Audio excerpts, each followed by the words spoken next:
Okay, we're live with Jon Pelson. Welcome back, everyone. This is our Wireless Wars segment with author Jon Pelson. Jon's an experienced executive who spent his career developing and marketing wireless and mobile technologies throughout the world.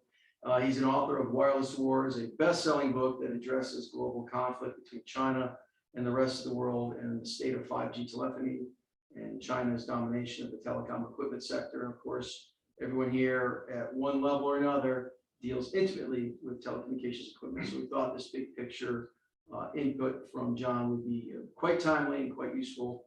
Welcome aboard, Jon, and we're just hoping we can get you to speak free form on what you're seeing and thinking, and you know, we're pleased as punch to have you. Well, thanks. I'm excited to be here, and thanks, Joe, for inviting me here. I am a wireless telecom guy. I built a career in the sector, and when I decided to write this book 2 years ago, I expected this was going to be a book about the industry, wireless telecom industry, and competition around 5G, and with China and countries in other parts of the world. I thought I was writing a business book. I did not expect, as I did my research, that it would take me to the CIA, the NSA, counter-intel officers at the FBI. The book became a very different story that I told. I still have the telecom technology and history aspects of it, but the book became a very interesting political and intelligence study also that is terribly relevant to the industry. And for people that really didn't see it that way, I think it was helpful to realize that we're not all playing the same game in the telecom space and in the wireless space. My own background, I had worked at Lucent Technologies in some of the cutting edge wireless businesses, some of them that didn't pan out, like fixed wireless, which ironically is now making a comeback, but in the mid 90s certainly looked a lot bigger than it turned out at the time. And also working on things that were small at the time, helping run Lucent's wireless data business, which I don't need to tell anyone here, turned into the really the driver of the entire sector. In the course of Wireless Wars, I talk about things like the first car phone, which was actually from the early 1900s, 1901. Actually, Lars Ericsson's CEO of his company, Axel Bostrom, had you have to call it a car phone. The word radio hadn't been invented yet. And in fact, cars really hadn't been invented. There was no Model T, but Axel Bostrom put a hand cranked phone that his company was making into the trunk of his Stanley steamer. And when he would break down, which happened a lot, he would hang a couple copper wires over the phone lines and crank up the phone and call for a horse and carriage to take him back, pull his car out of the ditch. I also talk in the beginning of the book, the first chapter is called The Study. And a lot of the people here are going to be familiar with that. I talk about McKinsey's report to AT&T back in 1980, where they assessed whether there was a future in this car phone business, the cellular business. And McKinsey, a smart company, unfortunately determined there was no future. There was no market in car phones, and they estimated the global market would be about 900,000 people by the year 2000. I think by the year 2000, there were about 900,000 people a day signing up, and their penetration rate of 0.5% maximum. That got passed about 15 years ago. They hit about 105%, I think, total wireless penetration. This all changed. This whole approach on what I was planning on writing about changed conversation just through happenstance with a counter-intel officer at the FBI who ran the Huawei team. I did not know there was a Huawei team at the Federal Bureau of Investigation. He asked me, do you know where Huawei has deployed in the US? And I said, well, they haven't had any luck penetrating the big carriers like Verizon or AT&T. They just really sell to small family-owned companies out in rural areas. And he said, you know what's in those rural areas? And I said, well, I do. And the answer is not much. But he said, well, where do you think we keep our nuclear missile bases and our special operations command? And I said, yeah, it's out in places like the Dakotas and less populated areas. He said, take a look. I'm going to get you some information from the FCC. And sure enough, what I learned was that our nuclear missile bases, like Malmstrom Air Force Base, which is in Montana, served by a small family-owned company. You know, the big guys don't want to put up equipment into a 5 or 10 tower operation. This was all Huawei gear. Our America's nuclear missile bases, I learned, were being served not exclusively, but predominantly by Huawei and ZTE. This was an extraordinary thing. And he explained that the economics were, they just didn't make sense. Basically, Huawei was giving the gear away to these companies to get it installed. They were taking $80,000 tower deployments and saying, we'll give it to you for $15,000, give it to you for $8,000. And you can't blame these companies for deploying it. But what became clear to me was that, that this was not your typical business transaction going on here. And as I started looking more into this, and as I noticed the role that China and the government was playing in America's wireless sector, China and their government noticed me, which was surprising. I was a unpublished author at this time, a former telecom executive, but not anyone that should be on the radar. And I got a notice on LinkedIn asking if I would be interested in a seat on the board of a Chinese state-owned telecom company. And I was surprised. How did you find me? Why would I be a fit for this? And this recruiter at a major recruiting firm said I was a perfect fit. And this would be a sweet plum job, as you can imagine. You know, this is as I said, 6 meetings a year. And when I asked what the payment was for this role, I was told that it was negotiable. What I learned as I extended my research was that whether you were the vice chairman of the Joint Chiefs of Staff, who Huawei hired to represent them, or whether you were an analyst at a think tank, or whether you were a first-time author, the Chinese Communist Party had a way to find out what you were up to and see if they could enlist you to be more sympathetic to their cause. This was a revelation to me, and really the message of the book was that what American companies and European companies saw as a business conflict around wireless technology was really not just business, but was a political struggle, and not just trade. It wasn't just about IP, it was about political power and geopolitical struggles.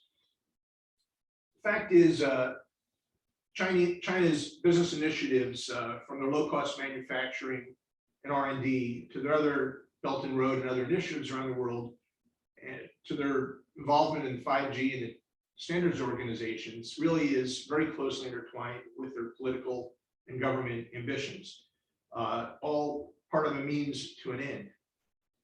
So let me get back to where we first started to discover that the industry that American companies were competing in was more connected to these political issues.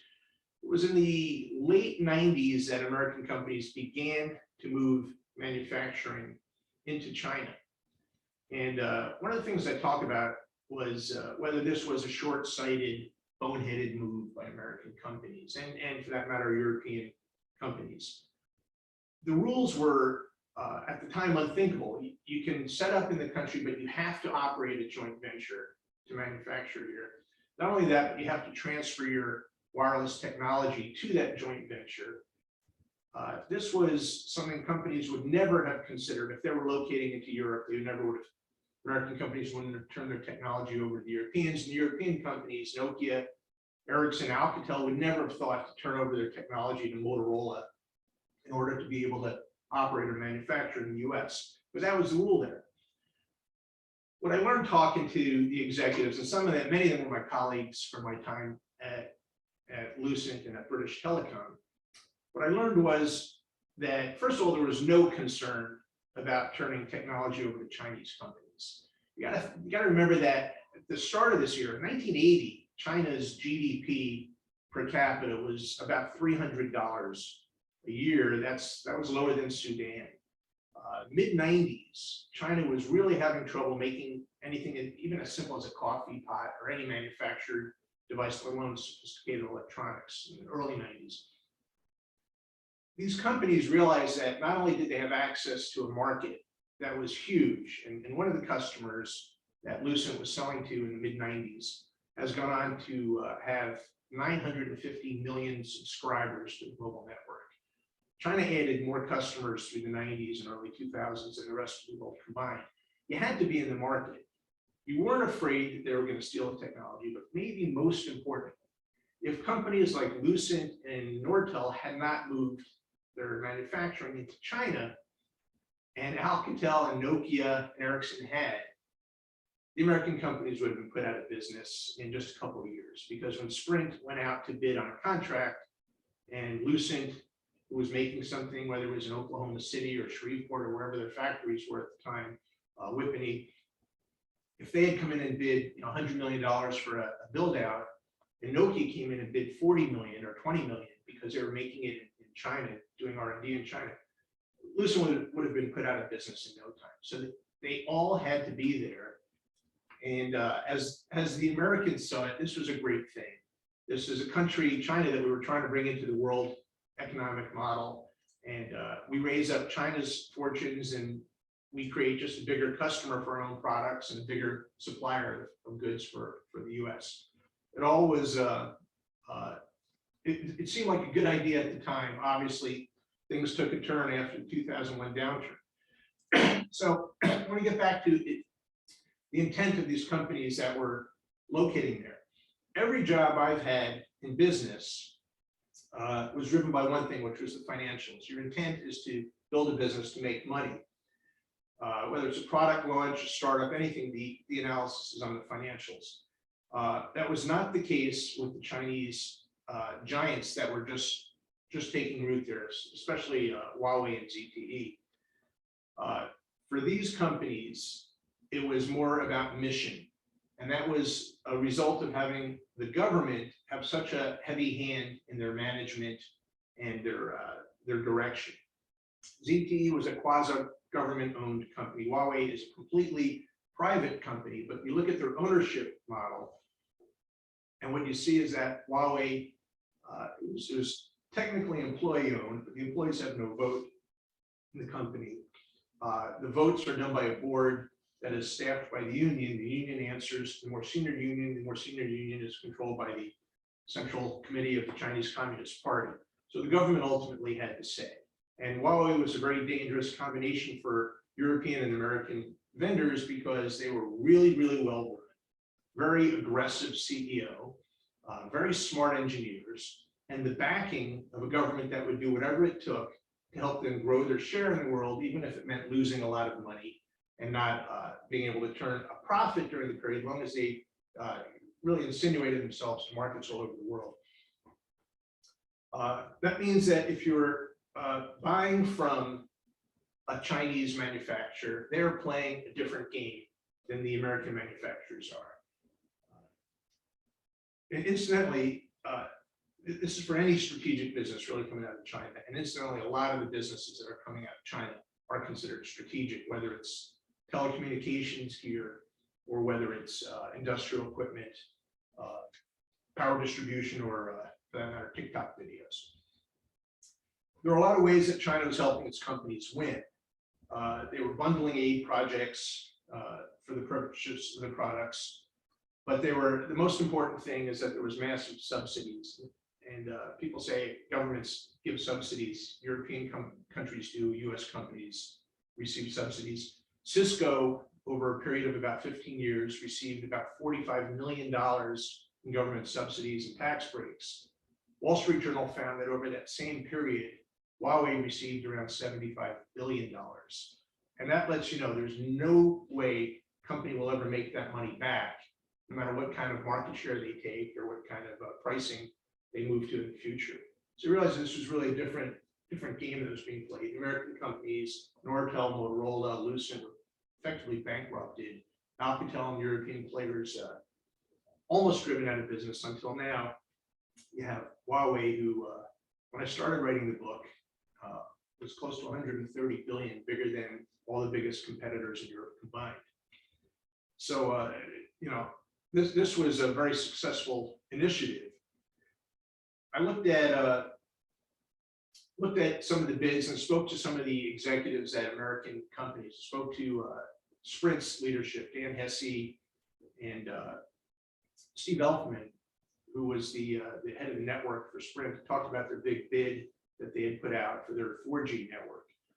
And Sprint told me a story about when they announced to ZTE that they were not going to win the contract.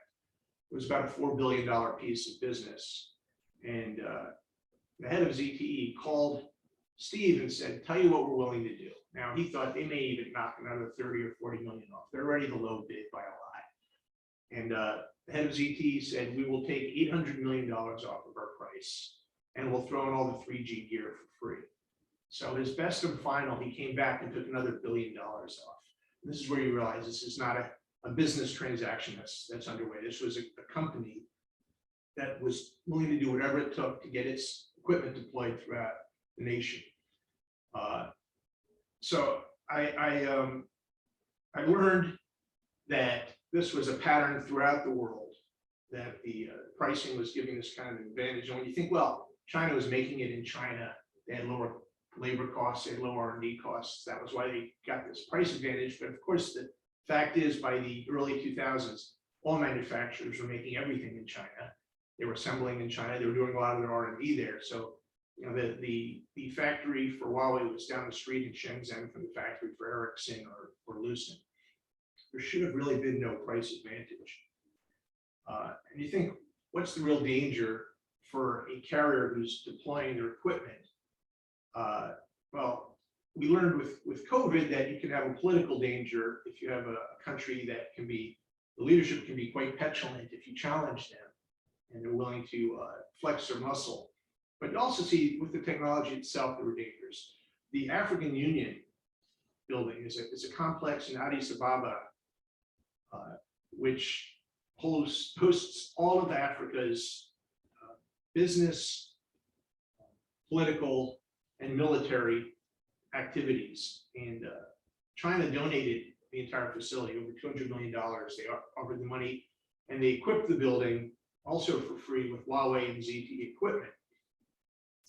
It took about 5 years before someone noticed that the data center was turning on after hours and uploading all the information to a server in Shenzhen.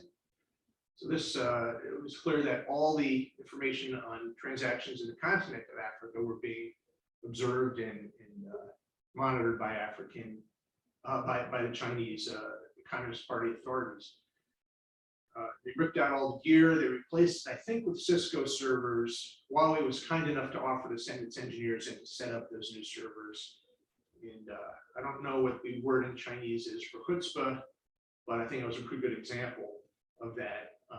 The African Union passed on that, set up its own servers.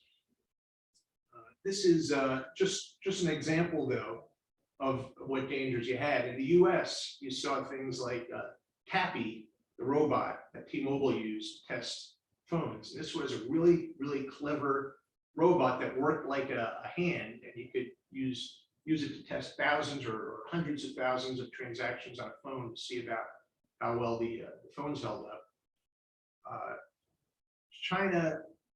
Huawei had shown a little too much interest in this. They're the world's biggest manufacturer of smartphones, at least at the time. Time I started the book 2 years ago. And they were finally banned from the lab where Tappy was because T-Mobile was getting concerned about their inquiries about this robot. And one of the Huawei executives was stopped at the airport, I think it was in Chicago, and in his carry-on bag, he had this small Tappy, the robot, tucked away in there. And the explanation that it must have tumbled off the table into the bag was not accepted by the police. And the investigation on that found that there was email communications right up to the leadership of the company about getting a hold of this robot. So we realized that this is a company that was playing by different rules. And the dangers of having your wireless network with this kind of a company with its hands on the equipment is clear. Even today, you see in Russia the dangers of having someone else controlling the network. I found this extraordinary, but cell phone usage heat maps are being used to target Russian troops and troop movements. The soldiers are carrying their phones and tweeting their activities and just talking to their loved ones back at home. The Ukrainians have figured this out, and even though the leadership in the Russian military started seizing the phones, what these soldiers did is they pocketed their SIM cards, and they would steal or buy a cell phone once they got into Ukraine, pop their SIM card in, and they'd be lighting up again. So you look at some of these heat maps of troop movements, it's an extraordinary thing. And you know that whoever controls the cellular network therefore has access to that information. Question is, what can America do about this? How do you respond to a country that has so many qualified, aggressive, successful engineers and companies that are really well run and backed by government? How do you build a wireless industry that is thriving and is secure and isn't reliant on untrusted foreign suppliers? What is America's own superpower? And one of the things I looked at in wireless wars was what America could tap into that could not be equaled by China. I reached out to a friend at Harvard Business School who's a professor there, and I told him I wanted to talk to a colleague there about why China was not so great at innovation. And he said not to bother, that even his colleague who had written this famous study on why China can't innovate did not believe that anymore. It just wasn't true. There were creative, brilliant, well-trained engineers and scientists. But the trick was, once they fall under the control of an authoritarian regime, there are certain activities that they start to avoid and certain skills that fade and just don't get developed. And this is where we start to see the weaknesses in China's approach to wireless technology and 5G, and where we start to see the strengths of any free society like the United States. So one person that I interviewed put it best. He said, the great thing about the Chinese is that they're good communists. They make 5-year plans, 10-year plans, 20-year plans. They announce them, then they stick to them. And you will find that in China, if they make a 5-year plan about a technology, for example, they will never say 2 years into it, you know what, we were wrong, we screwed up, market's shifting, forget what we said, here's the new 5-year plan. They hang in there and they stay with it until the end of that plan. So whether it's a chip manufacturing objective or a wireless dominance objective, if you can start moving the market during their period of their plan, you can leave them in a bad place where they're still moving towards a goal that is no longer really an ideal goal for the missions. They really are handcuffed by their own system. So the trick is to find things, not that China can't do, but find things that they won't do. One of those is kind of this more agile, innovative behavior. So how can we better compete and take advantage of these differences? One thing that I will say is the answer does not lie in trying to emulate China's approach. I've met with people and talked to people in the government who say, what if we put all of our money behind some big American wireless companies? Not American wireless companies, of course, because there's no big manufacturers, but European companies, Nokia, Ericsson. What if we back them $10 billion or so? And the answer is that's playing China's game. Say we'll get the government to direct a big initiative, get everyone aligned on it. The fact is they are a lot better at that than Europeans and US and other free countries are. So the trick is to do something that's different. What is America's superpower? What is it that we can do that they can't, or really more appropriately, what can we do that they won't do? I talked about a concept in the book called permissionless innovation. I didn't come up with this idea, but I came across it in my research.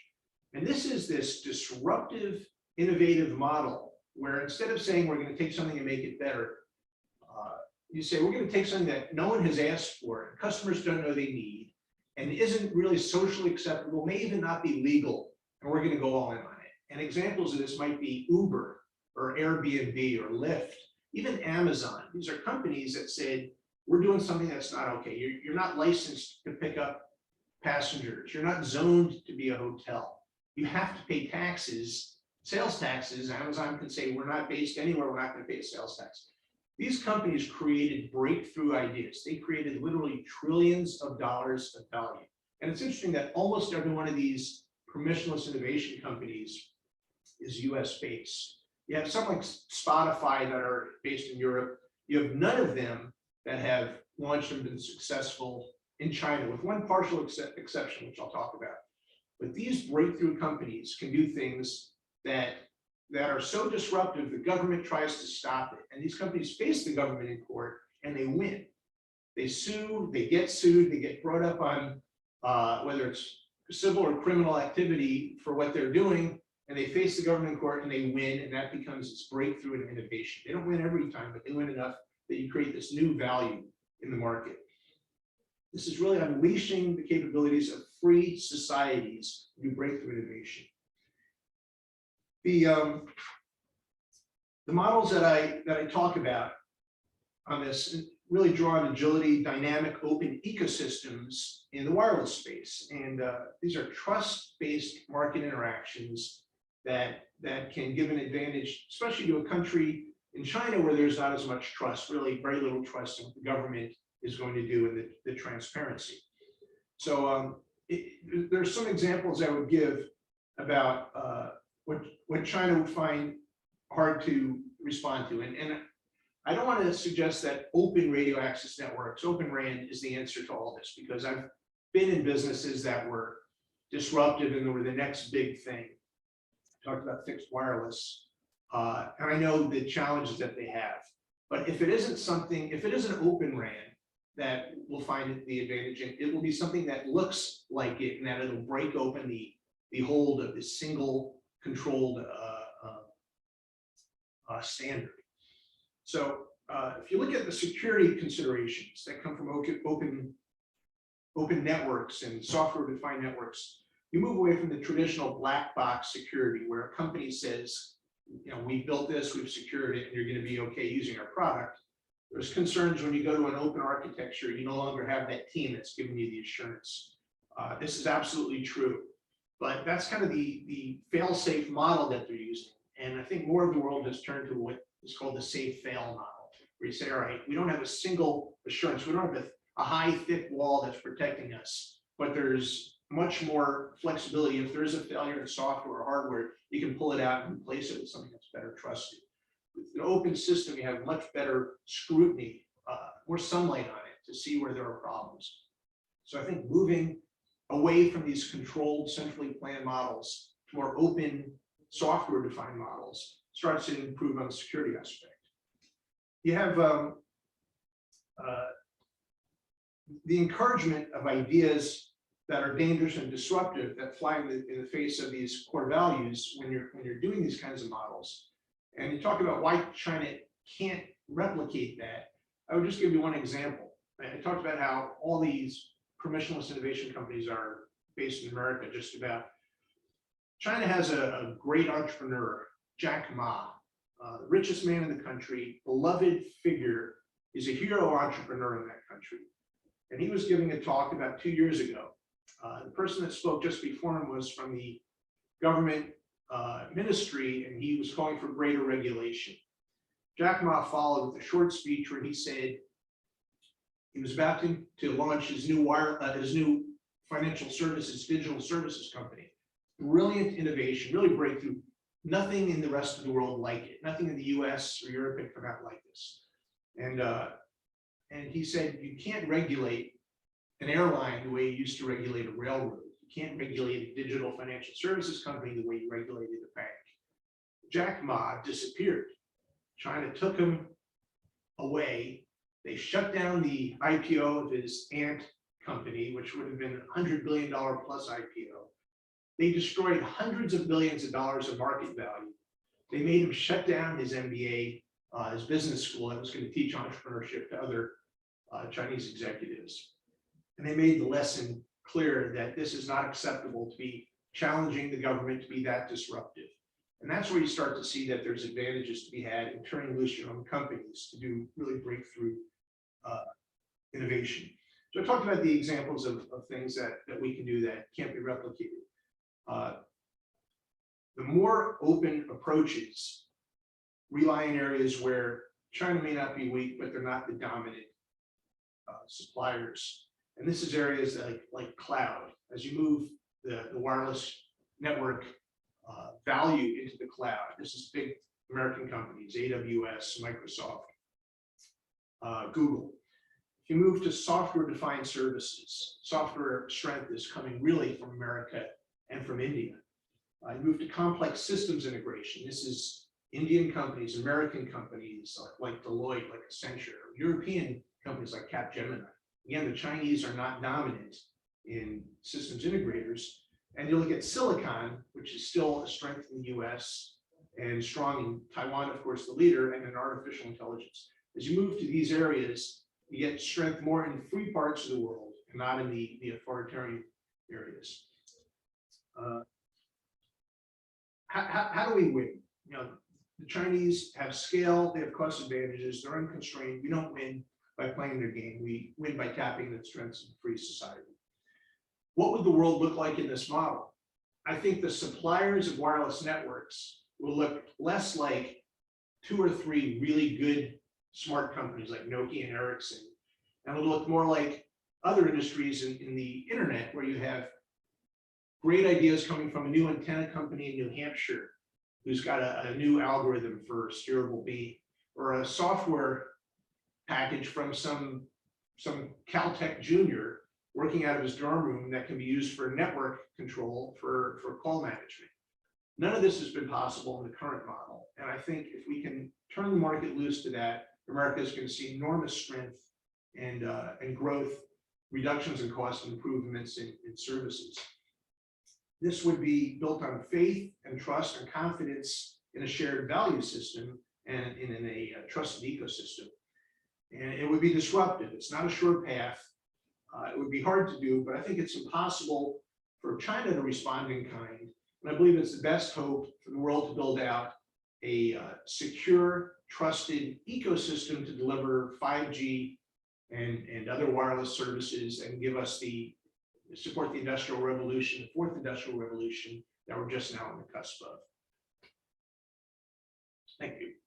Thank you, John, for the really crisp overview of your research and wireless wars. I know you've been hosted throughout the country, and you know, I think a lot of folks in industry and a lot of sectors of industry and government are very interested in what you have to say. So here at NSMA, we have spectrum managers who are essentially gatekeepers and have to look at a network from a network planning standpoint. You know, how a network is designed beforehand, before it's developed.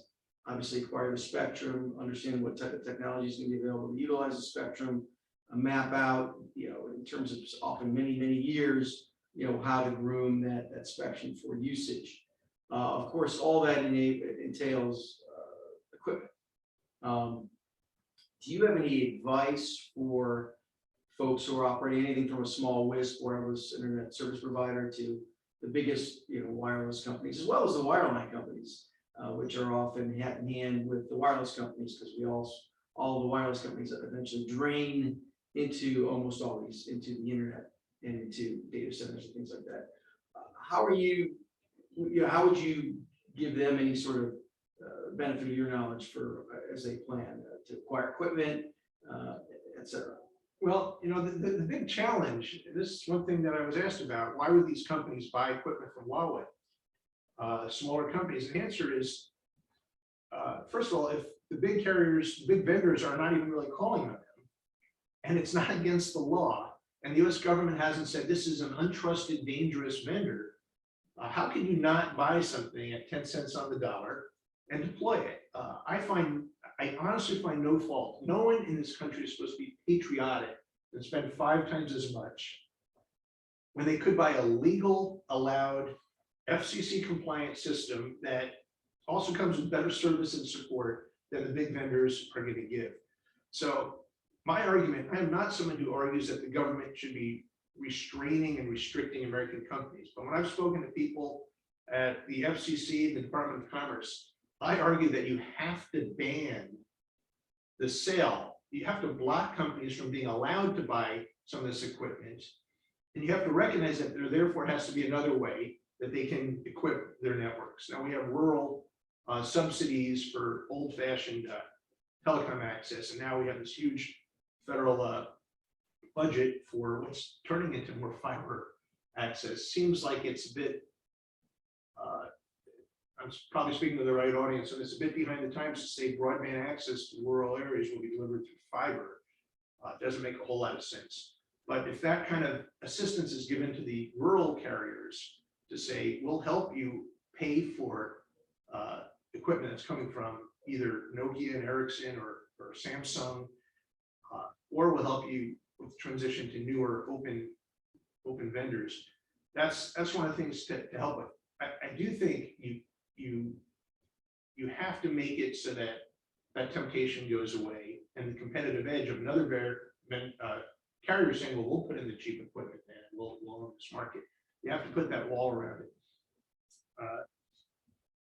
I do think for say the family-owned carriers and so on, they have to realize that equipment, since the vendor never takes his hands off of that gear once it's deployed, you have to think about it. Do you want this nuclear missile base to be served by Huawei equipment, knowing that they could throttle service, they could turn it off, and possibly monitor at least metadata of the calls and transactions being done there?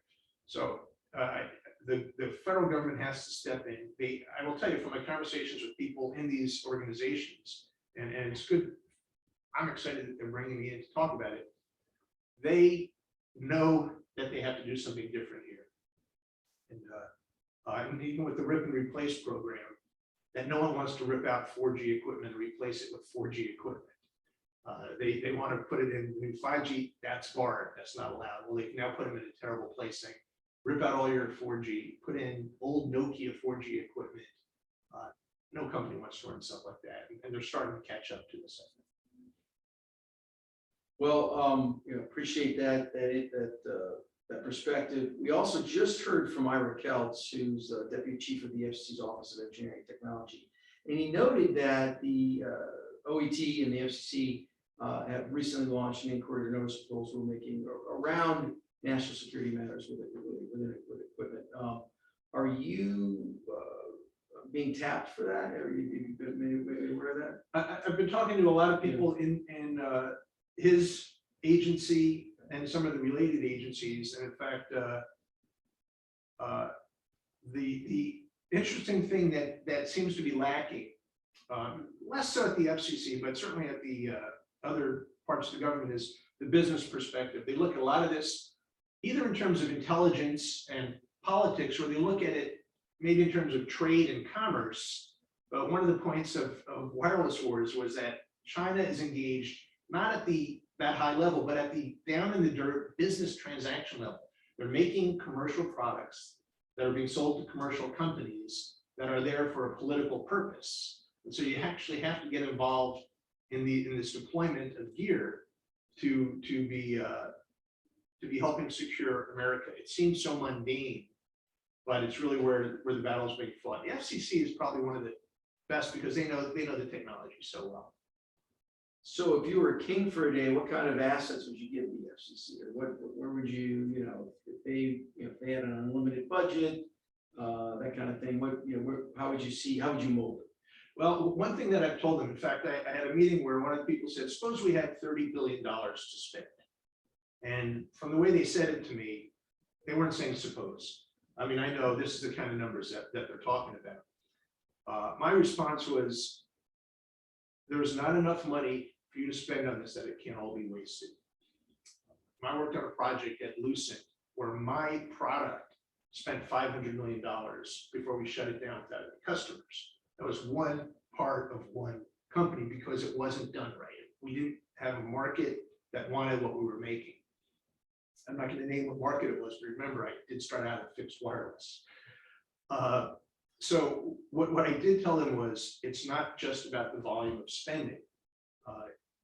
It has to be spent so that you're not pushing a rock up a hill, because as soon as you stop pushing that rock, it's going to roll right back. What I did talk about was, if you could take manufacturers of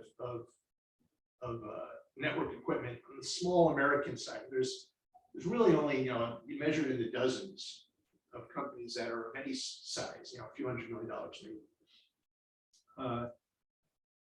When they're selling a product, most of the cost lies in the chip cost. And their cost is a volume-driven formula. So they go to the foundry and they say, we need you to make 1,000 of these. They're going to be paying $1,000 each. But if they say we need 100,000 of these, they might be paying $200 each. So if the government could help them get over that hump, maybe at the volume discount, their product is now price competitive with the big vendors. And once they get to that level, the government doesn't need to keep pouring money into this and subsidizing it, because now they've got scale and volume. They can make this innovative new product available at a competitive price. That would be the way to do it. What you don't want is the corporate welfare, of course.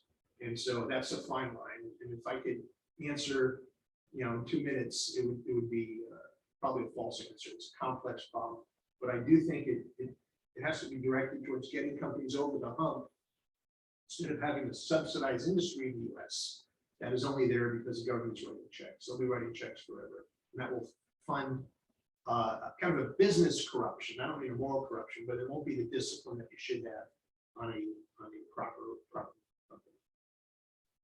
So with the advantage we still have here of permissionless innovation, and the innovation we still have of open models, I do know that we have a variety of universities, a variety of small think tanks, a lot of folks who have filed patents on, let's say, chip, new chip technology. Also, are there partner countries that you think have maybe some advantages we don't make use of that aren't China? Yeah, well, this is where you see, I'm very careful in the book not to talk about China versus the West, because Japan and Korea and Taiwan offer world-class information technology capabilities. I think in particular, Taiwan, of course, on chips, and Japan and Korea on assembled complete systems. We have to look to them. Samsung is the only electronics manufacturer that was bigger than Huawei. In fact, I cited testimony from an executive at Samsung who said, we have better scale than Huawei. They're a $130 billion company. We're twice as big. And we can't hit their manufacturing costs, even making stuff in China. These are great assets.